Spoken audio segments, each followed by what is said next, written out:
Estamos aqui mais uma noite para ministrar a palavra do Senhor. Gostaria de externar agradecimento a Deus pela vida da igreja, pela vida do anjo da igreja, de todo aquele que compõe o ministério e de todo aquele que é membro dessa igreja, inclusive aqueles que nos visitam esta noite. Grato a Deus pela vida da minha noiva, em especial da minha cunhada, que hoje veio nos prestigiar, a pequena irmã Rebeca. Isaías, capítulo de número 53, diz assim a palavra do Senhor: Ora, quem creu em nossa pregação? E a quem foi revelado o braço de Yahvé? Ele cresceu diante dele como um broto tenro e como uma raiz saída de uma terra árida e estéril. Ele não aparentava qualquer formosura, preste atenção nisso aqui, ou majestade que pudesse atrair os seres humanos. Nada havia em seu aspecto físico pelo que pudéssemos ser cativados. Pelo contrário, foi desprezado e rejeitado pelos homens. Talvez na sua tradução diga indigno. Viveu como um homem de dores, experienciou todo o sofrimento, caminhou como alguém de quem os seus semelhantes escondem o rosto. Foi menosprezado e nós não demos à sua pessoa importância alguma. E no entanto, as suas dores eram as nossas próprias enfermidades que ele carregava no seu ser. Sobre o seu corpo levou todas as nossas doenças. Contudo, nós o julgamos culpado e castigado por Deus. Pela mão de Deus foi ferido e torturado.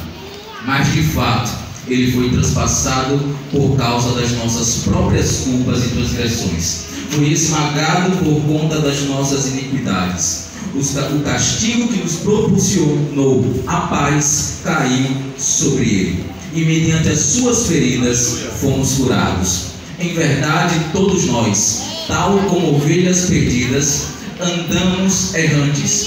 Cada ser humano tomou o seu próprio caminho, e Yahvé fez cair sobre ele a iniquidade de todos nós. Ele foi maltratado, humilhado, torturado.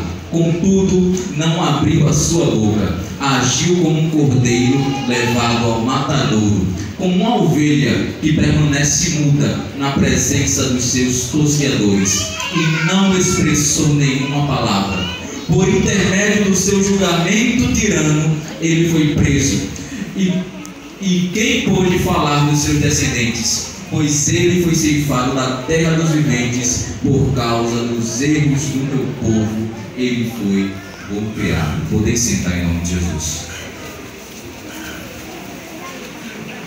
O texto que foi lido esta noite, que o Espírito Santo tem colocado no meu coração para ministrar à igreja do Senhor, é uma passagem bastante conhecida por todos.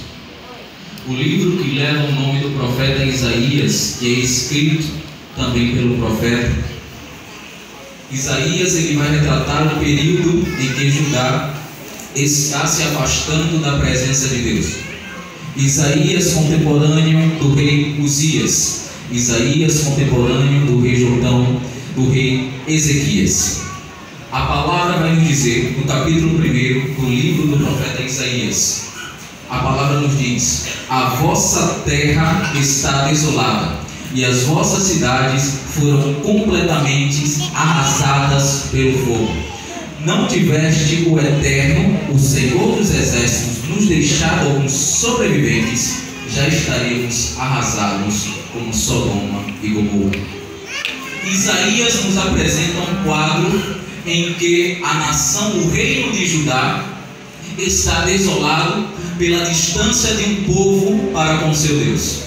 Isaías, ele é levantado no meio de um povo, no meio de um reinado, no meio de uma nação que se esqueceu completamente da presença de Deus. E a palavra nos diz: se o Senhor não tivesse deixado ainda alguns, já teríamos sido destruídos. Tem algum que foi deixado pelo Senhor aqui nesta noite, para que você possa pregar o Evangelho, a destruição não venha cair sobre este mundo ainda? Isaías ele está nos dizendo que a nação ela era corrupta, que a nação havia se apartado da presença de Deus, mas que ainda havia remanescente do Senhor dentro da casa de Judá, ainda havia remanescente do Senhor dentro do reinado de Israel, ainda há remanescente do Senhor no meio da nossa geração. Mas o intuito do Senhor não era mostrar que havia remanescentes. O intuito do Senhor através de Isaías era mostrar o quão depravado era aquele povo. O intuito do Senhor era alertar para uma nação que havia se apostatado da fé. Alertar acerca de uma nação que havia se afastado da presença de Deus. Uma nação que aos nossos olhos não tinha mais solução. Mas o Senhor aconselha: ide e fazer o que? Lavai-vos e purificai-vos, tirai da minha vista as vossas muitas e más obras. O Senhor diz que nem mais os sacrifícios do povo de Judá são agradáveis a Ele. As festas da lua já não chegam mais ao Senhor. Os sacrifícios que são colocados sobre o altar são inúteis, porque são sepulcros caiados, estão distantes do Senhor. Adoram no ritual, mas o coração está distante. Tem muita gente que é assim, segue a liturgia, segue a religiosidade, mas o seu interior está distante da presença de Deus. Judá era uma nação religiosa, Judá era um reino religioso, assim como Israel em dado momento também o seria. E o Senhor, através de Isaías, quer alertar o seu povo que ainda há esperança. Mas Isaías, no capítulo 1, no capítulo 2, até o capítulo 5, ele começa a dizer: ai de vós, Judá, ai de vós, nação iníqua, ai de vocês que se esqueceram de Deus. Isaías começa a pregar, mas ele começa a pregar uma mensagem contra o povo. Ele olha o pecado do povo. Mas no capítulo 6, Isaías começa a dizer: no ano em que morreu o rei Uzias, não foi ninguém que veio, fui eu que tive a experiência. É você que vai ter experiência, não é ninguém que vai ter experiência no seu lugar. O Senhor vai começar a ter intimidade contigo. Você vai começar a parar de só conhecer o teu Deus por ouvir. Você vai conhecer o teu Deus por ver, por sentir, por presenciar, por vivenciar o poder dele. Já disse isso: antes eu te conhecia só por ouvir, mas hoje, agora os meus olhos te veem, Senhor. Quando Filipe ele descia de Samaria e ele passa pelo meio do deserto, como o Senhor havia mandado, ele vê uma carruagem com um eunuco. E aquele homem ele não entende o que lê, ele lia o livro do profeta Isaías. E Filipe pergunta: entendes o que lê? Aí aquele homem diz: como eu vou entender se não há quem me explique? O Senhor ele tem pressa de te levantar para apresentá-lo para esta nação.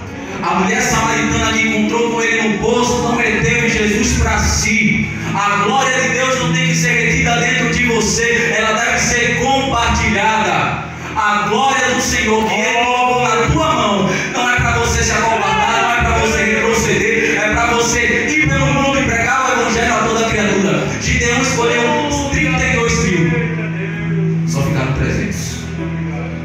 Os covardes e os medrosos de mim, mande que volta. Eu não preciso de muito, eu preciso de alguém que eu possa contar para fazer a minha obra. O Senhor vai requerer de você. O Senhor vai requerer de você. Aí Isaías, ele continua: eu vi o Senhor assentado num alto e sublime trono, e o seu séquito, a sua destra, enchia toda a casa. O apóstolo Paulo vai nos narrar em Coríntios que nós somos templo e morada do Espírito Santo de Deus. A glória do Senhor enchia toda a casa. No livro das crônicas dos reis de Israel, no capítulo 7, a palavra vai nos dizer que, tendo Salomão terminado a oração, a glória do Senhor encheu toda a casa. A glória do Senhor ela não enche metade. A glória do Senhor ela não enche um terço. A glória do Senhor não enche 90%, 95%. O Senhor, Ele quer a tua vida por inteiro. Ele quer encher tua vida por completo.